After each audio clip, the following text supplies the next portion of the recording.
ఈ విశ్వావసునామ సంవత్సరం మీకు ఎలా జరగబోతుందంటే ఫస్ట్ మీకు అర్ధాష్టమ శని ప్రారంభమవుతుంది.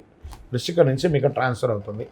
కాస్త నోరు అదుపులో పెట్టుకోవాలి. ధనుసు రాశి మిత్రులారా, మీరు ముందు నోరు అదుపులో పెట్టుకోవాలి. ఫస్ట్ ఈ సంవత్సరం ప్రారంభ కానీ సంవత్సరం చాలా బాగుంటుంది. తృతీయ శని కావున చాలా వరకు అనుకూలుడు. రుణ విముక్తి, భూగ్రహ సంపాదన, ఉద్యోగ ప్రాప్తి కలుగుతుంది. స్వబుద్ధితో యత్నించి కార్యక్రమాలను చప్పవి బాగుంటారు. అన్నదమ్ముల యొక్క వర్గంలో గల పేచీలు పరిష్కరించబడుతుంది. అర్ధాష్టమ శని ఒకటచే విశేషించి శ్రమకారకుడుగా ఉంటున్నాడు. ఈ కాలము అనేక సమస్యలు వచ్చే అవకాశాలున్నా ఎదుర్కొనే శక్తి ఉంటుంది. జాగ్రత్త అవసరము.